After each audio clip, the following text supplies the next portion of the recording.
নাম এবং কি কি উপকার পেয়েছো সেটা একটু আচ্ছা feedback দাও। আচ্ছা আমার স্টার্ট করুন বলবো। আচ্ছা আমার নাম শ্রী তাপস মণ্ডল। আমি গ্রাম কলাবেরিয়া, থানা বহরমপুর থেকে এসেছি এই মে মাসের 17 তারিখে। এসে এই ধাতুজনিত সমস্যা, স্বপ্নদোষ,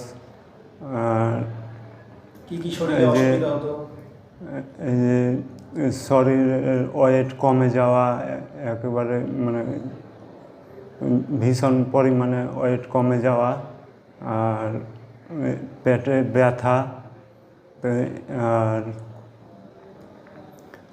একটি মুখ্য সেটি হচ্ছে এই যে মুখ দিয়ে রক্ত ওঠা, সেটি জল পড়া নেওয়ার পর বেশ এখন সম্পূর্ণরূপে রক্ত ওঠা বন্ধ হয়ে গিয়েছে, যেটি সবথেকে বড় কথা।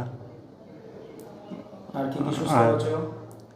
আর এই ধাতু রোগের সমস্যা থেকে মানে পেছনের তুলনায় এখন বেশ অনেক রিলিফ অনুভব করছি। এখনো তোমাকে তাবিজ কিন্তু দেওয়া হয়নি? না।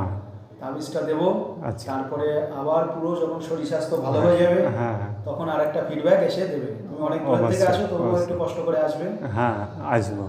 ধন্যবাদ ফিডব্যাক দেওয়ার জন্য। আচ্ছা।